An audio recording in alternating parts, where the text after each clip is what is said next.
Wakwaba Kwan Sonkoso do by Jumapa 98.9. Nim baby a wo samre a wo tie me. Nim baby a wo da minim adwuma a wo. Nim sorry a wo ko. Nanso so na anopai obi nhyira dodo se otie adwuma pa. Na nyina ne se enkyere pi. The Spirit of Fire Ministry Abadendin sorry aba bedwiem eboa me no mi no e be fa yentoma pafra o Kristo kwan na me busa o se memfa bibia anyi wo ho ano se o me kwa sorry me bu afu adentra me yare ye o ma sorry ho me fi amehwe me mpu o ma mfre me phone so for no three more days. Asoro mano en omo ndwen adwuma me na asoro dem o sha me ye clean asoro drums am bo bible am kan we nyina echi me yare ye na mama asoro no ma musa masa nti me gya asoro ni awunim say asoro ko yenkoma sofo yenkoma elder yenkoma sofo mama yenkoma asoro ba mu wankasa penyimfo se wo de praye etwi adwaya praye no ehu fi no adwaya no fi no na praye no so ehu fi wahye no so it na no pay we can for the Spirit of Fire Ministry Abadenden ya iwura senior prophet Dr. Kofi Owusu na ye founder leader at the massive and wa be bibi e wo sunyane ha bra wo de wani a kire ye fiapre kwan no so Isbeth Hotel dan echi mune Deeper Life Bible Church no na edie nim hwa zambra bi kase opening kase ya bedru fiduam kase mu a ya o ka kire wo se ne men kase o buafu no enam se wa pam aka asem bi ogina popes o aka asem atwu nti ya bi wan sisu ama wo da biara da ne mom osusu ma wo se fa sachra se sanfro zambra mi kase opening ya bedru ha kire Prophet Francis Inti Water. Ne prophet bia ndetimi ka nyame asa so prophet wedi ka nyankopon adwen na enam so emanyame bie nani na ne nyankopon nam no so eye na so papa wasimi muza wo se na no a wo yare wo adwuma mu bajo wantwen ama wo boss mum ama frew ana amehwehwe wo nya ya adwuma wo de koso adwuma mo wo boss na wo didi watam oni pa twu anim bajo adenti na woja bajo iskantra na wasimi muza wasi kwa yonkofo no wo adwuma mu nyina timi kaseti a wo nya ya adwuma so onne anopai se obesuru nyame no asore akọ asore a nka woni inshira no wate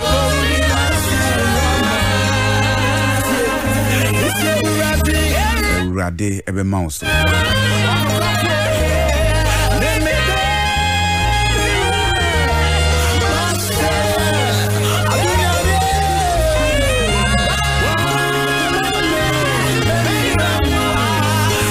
Wazime muza wazo uku school ubidi watan bayonko fo empower ni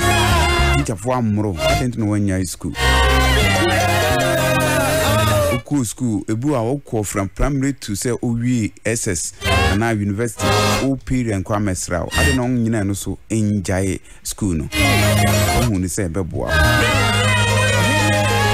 eno eye wiase ahunyade wiase adwen wiase nyansa no odon ho to so wanyai ofa oyaw no the prophet Francis Inti Boatense Musa ose adenti na wanyai school no sabre adenti na wanyai adwuma o master no boss etwu anim edu mpa wo mfom e di watem adenti ra wa delay ka krebe nti wanyai kaninti ana wasi enida so wura ne urade na no pay obejew nisa ne da so papa enu urade nsem disenne uno mbebum asum ewo eye nyane na no pay a bebo pa yenko eye studio 2 na mene openi nkonya encounter meni se ebanesa wososo wanya ayi nshira pa se wode ho adom papai ene nemrantie adwene nimdie nyansa enni asamado a wore krono everything dia wonsa be som dia wase wo ye e wo nyame fie sa e wo krono so e wo asafunu mu yes e wo brono no so sa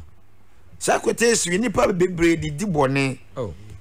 sa dia wonsa be som bia no she Bible eye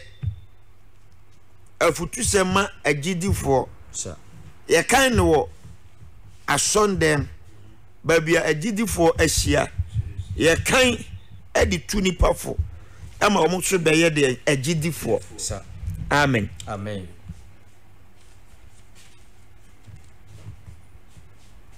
ano si bibi biara wonsa beka se obeyo no se obeye no fa hodin ye ene ye mu bebre ye mfa Christosum serious ayese wo ye ayese wo nye ayese wo pe ayese wo mpe eti wani baba ahoso no na adepa bia e wo se ba wa brabo ene wasetena mu no na afiri hokọ bibi biara wonsa beka se obeye no fa wa hoden yo se nyame juma ana wo ya fa wa hoden eye se ku adwuma ana wo ya fa wa hoden eni wunim die dabi am kasa de am mpe no wiase baako pa ne se oni obi eye bibi na nipa ne ka wo ho na wan kire na adwene na emom se ade na mo ye ne mfonso ba mu apɛ wase me kan na senke ye ni sei a hamana sewi I hate it unima kire wa adwene ansa na de bi sia ye dey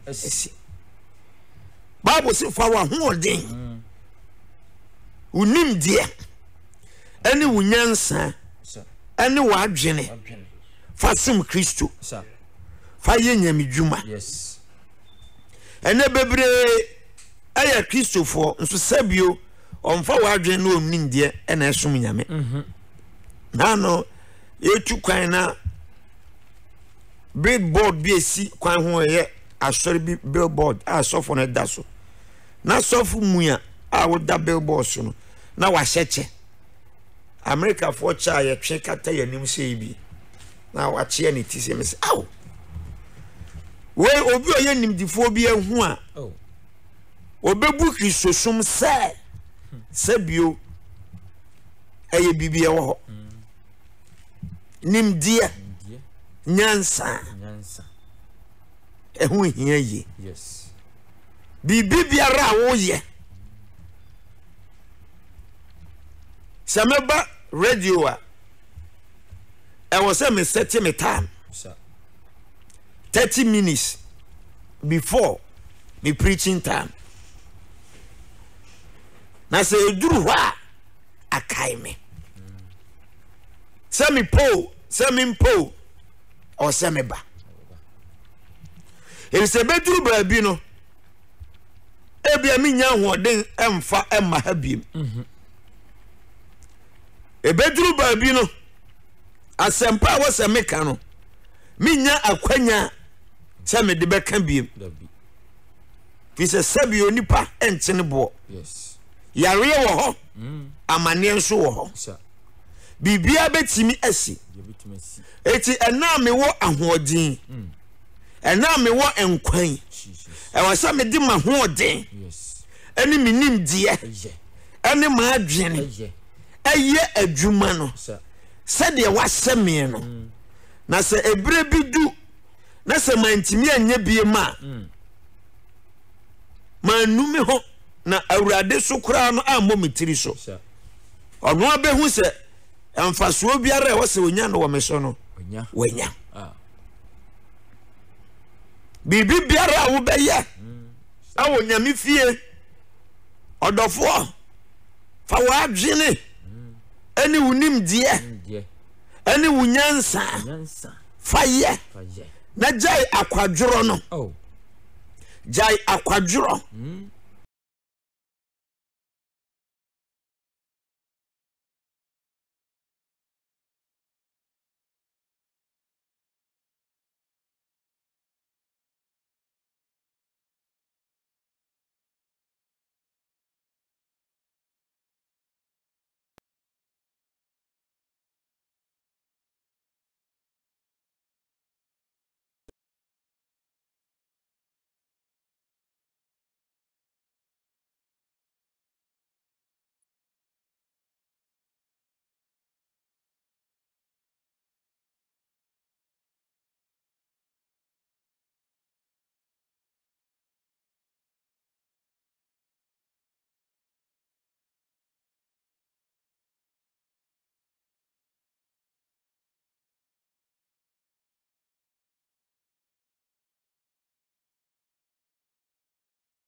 owie a wawie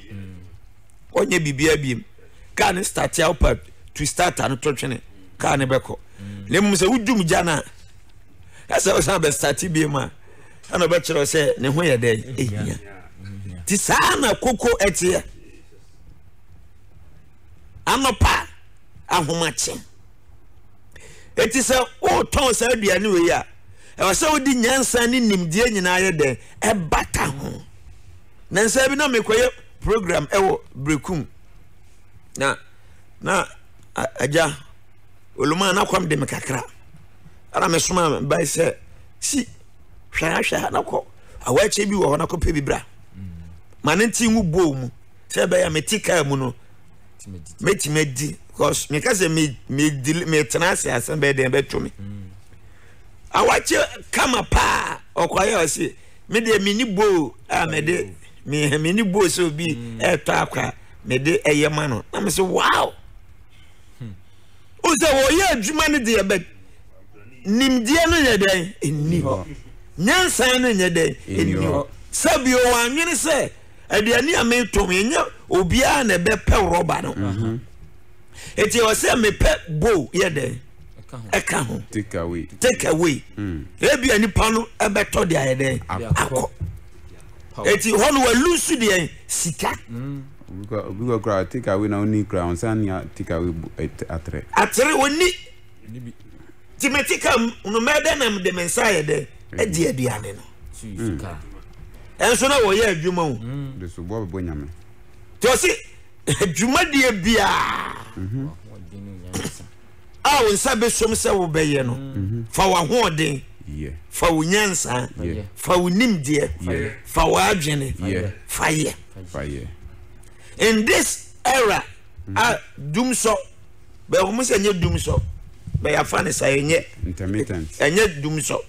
no we ye obi a we ye serious so we ye businessman we pay standby generator so pay standby what generator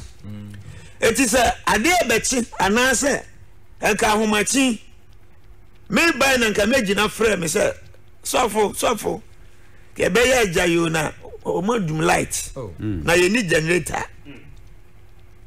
ka o ma bi enka juada me ba me fire wo mo you say ye nya adwuma de sa fa wa dwene no nyansa no nimdie fire accident bebrea esisie no sabi mpreduasa ye mfa ya adwene ne enim de ne nyansa anye de enko ye ya kwadwofo obi so ye sofo be onim bible mu how that try na me adwuma we don't know the word of god ye de ye ho ato adiye no nko anso ene akwankyere no nko anso ti sofo betra radio so a okotu jese bible asem na watena o kan be onim particular quotation na ye de o kan wasem no contest crowd is eno kra no wo twe bi wa ha free ha no de abesha ha oni ngina so bible say eti abaye den na sabi onim difo atimadi wachi abaye den ana nyansafo atimadi wachi me say the level of your intelligence no will determine the kind of members that you get. Eti as a radio station, you know, the quality of your presenters and your programs, you know, will determine your restlessness. Power. Amen and amen. Amen. Tibi biara wo ye no. Fa nyansa nim de fire. Yes. Na jay akwadworo no. Na jay enna no. What you say? Eti ye bedi hia. Ye be yare. Amane be to ye efri sai. De wo say ye no. Enye ni ade a ye. Na mimbremu nipa bebre say ye na sofo binom. Say there be a make say me differentiation ye dem. Ye na sofo binom no. Ya ma members ni binom so false hope. Ani da so anye den eni ho. Awurade be shira be nipa no nso de wo ye bia no enye de wo ye bia no enye ti me ni pass me no nam na ya de nya meka akiro me kana bube furo wo bu fukura na meka I'll continue to say so be change eno na asho se ka yes me mpamo but I'll me hamau ti say wuntimi de na say wo no so be kwa na ye de wo ti say ena manye ma wanye the right na echina bi no obebo mi din sa manya ade no kra bubu aten amen ti be sraw say de wu ye biara no hweniye na ye niye na fa nyansa ne sabu adwene ye de eto eti abrabo a wu boy sister brother ti oya sure say man for protui obetimi atobi every side de wu kan nyina ne say ye osika ye de sidan ne osika ye de bro 2 million intimi top prot na wadi 2 million intimi top prot na wadi but na ru afi sa 2 million no 20 Ghana cedi no o di mu 50 cedis eto ba bi boaboa no a ke beduru ba bi de timi top prot mi bibi biara won sabi so mu no fanyansa so we study ade bi wo elna ye system no ya bra bom okay abrantie so ababa wasi so aya na makoyi ma wo mo but acha 5 years na sin achete asan fanyansa ndo we don't apply wisdom and knowledge and God fear our ade biara ye eti amaye bre amaye bre eti wonum nsan o so de car ne ko yo wan fa nyansa ntuwi wan na be tu car ne de wako vie eno aso na edi anyini o ayi mpanimfo leaders eti odi koya na se we konya zan gran na no awiakete na ka bia sama soto ewo residency wa adana butu se ana na pampam no da form na Tyson hwesoro krom fimfi how comes 50 speed limit no amen and amen asorba sumnyame na fanyansa ni nimde de eto ho na ma okristo som no entimi enye pe enye fe enye de na enye ye na enye nmonyam ena ye dwene ntade ene fashion ho ema obi mfa pressure bi anye de ento so ema obi amfa ahunahuna ento so na mom ye de awurade ahyew se ye de ye ade chi ade se nyina na ebre na ye de ko dida yam ka kire me mai se me da me ka kire se as a young pastor wa se nyame dwuma ase no fasting and prayers manenye wotaye fasting and prayers cause e beduru ba bi no untimi nya akwankyene no bebre said yes we untimi mompaye denden bi but de wo bogu ho ne fasting dodo a wo ye no be yo ho adwuma e be sustain no ti se unyame adwuma di sofu achi na wani nyina ye sika na wunya bre amanyame adwuma na wo mu na e be duru ba bi betu aduro because wo sra no nsanye den enka ani bre so baba wani so babre ube wusa ababia maduru pa kase ka mengo sa so duru seyo enso na wonsra na nya de enuru ho ba we see to the aduru ho wa Africa where the aduru ho ba wo wonsra na nya de enuru ho cause wa nya ho adwuma se wa nya ho de adwuma awo ahyase no ti wa fa nyansa anto ho no wa fa nyansa anto ho cause we nya me dwuma ahyase se na me nya mande se da nenam ye ko preacher na jo evangelist kososo speakers ye beduru asonda ho anajo be 11:30 ye ba na ye motare ye nsem na ye diba ye beduru asonda ho obi oda asonda ho bia no awose minyane no na me ne bompaye koso oni ne me ma asore ba sa anajo no because ade tia so panyine beje ne nsore ma ti anadwo no wa oda ho de wo na oya me nso me de ma sore ma de se me di me sofo ye de e wo so opompo menya no na me no asua de na me no asua bompaye ansa na mada na shopping eti abasa na ma wunya nimde no more ana na ya sorry 3 times a week ni na so me be fasting me diri na be fasting eti honama ni me bia me hona honhom so me ye de me bia the nyansa ni nimde say I know what I want. Yes. Amen and amen. Amen.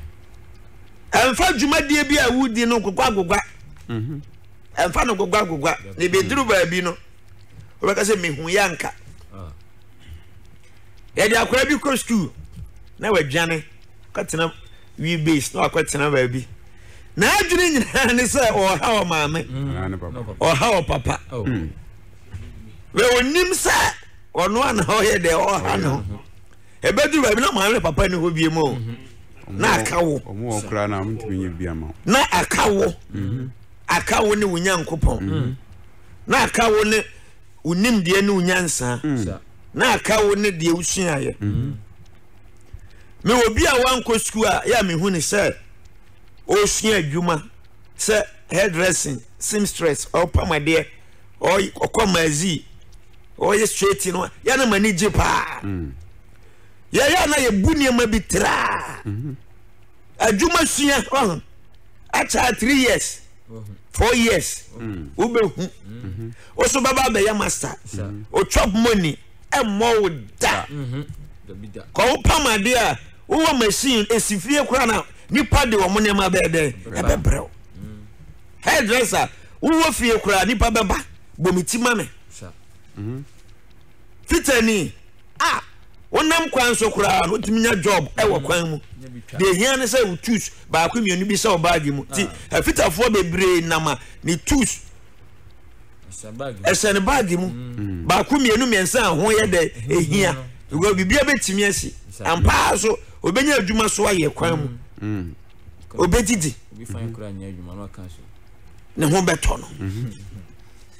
Baby so betena say na adwuma sia de na adwuma sia de na 1 year aba na 2 years aba ye be fami atukan ye be fami atukan ye be fami atukan ye be fami atukan na otewo na obi akosua adwuma na ba na oguso che ho otewo na osua adwuma de tukan nya ne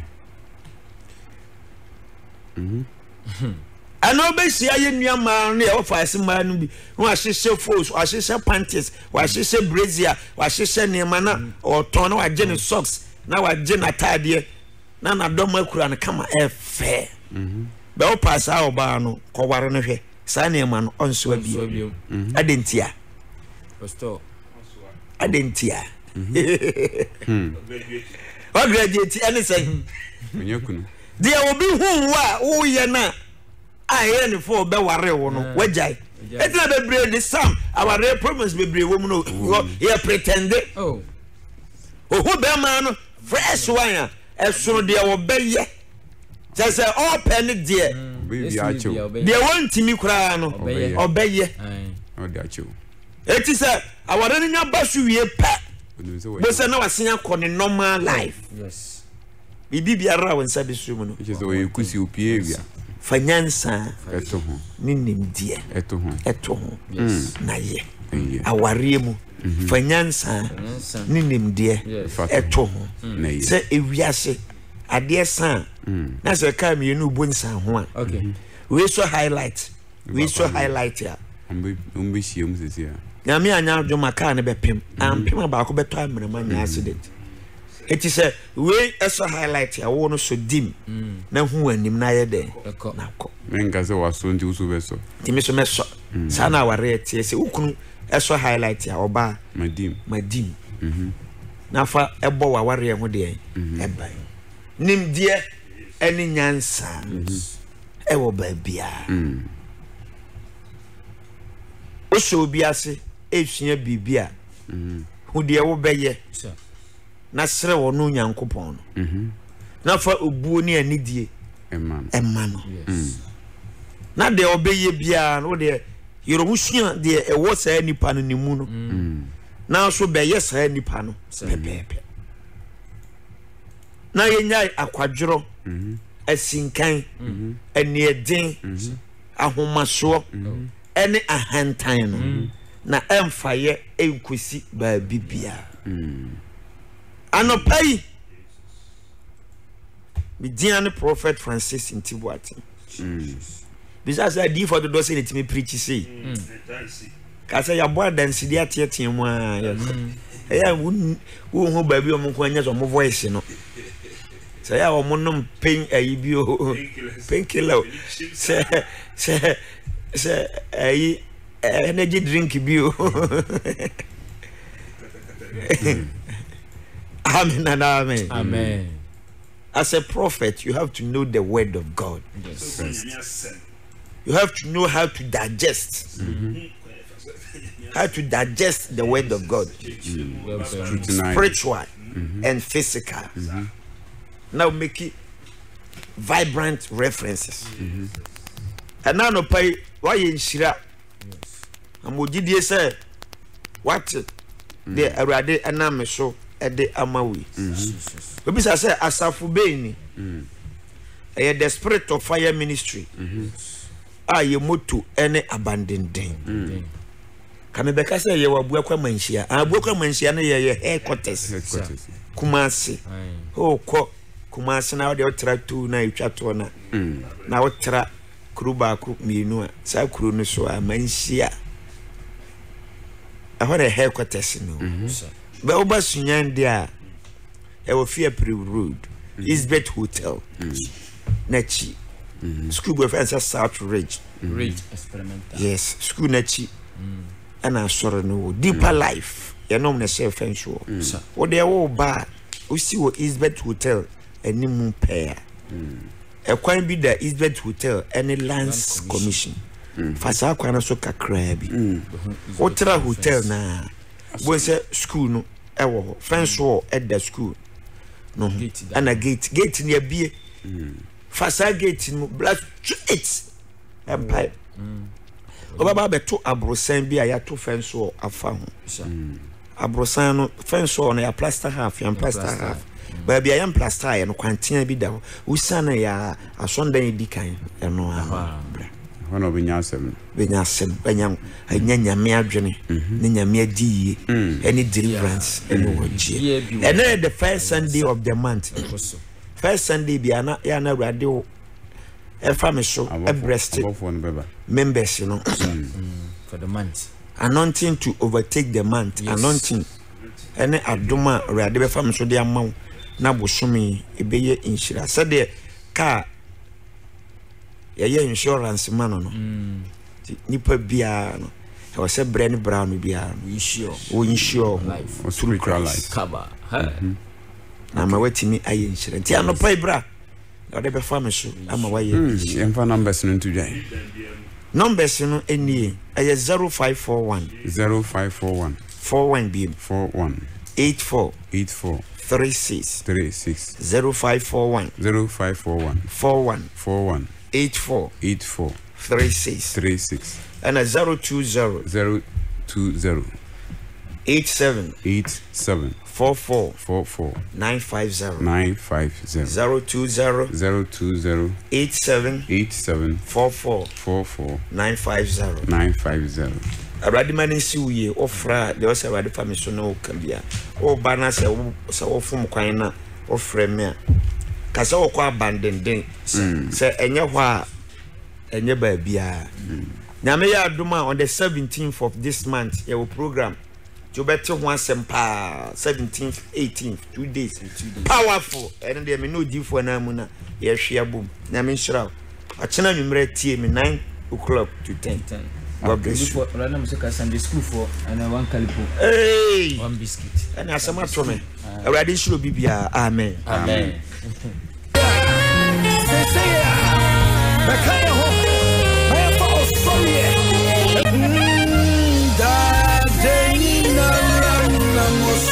Aha, and I need you made in VC. I'm a camera, not me. ya da nyame ase se ha na nyame ade asi de na koa ebre ye na beti nyame asem so nyankopon asedan kan ba bia obia nyame aduma ye besen hia da foforo na ye do twidi ampo nyankopon asem abro me sore na number 1 DJ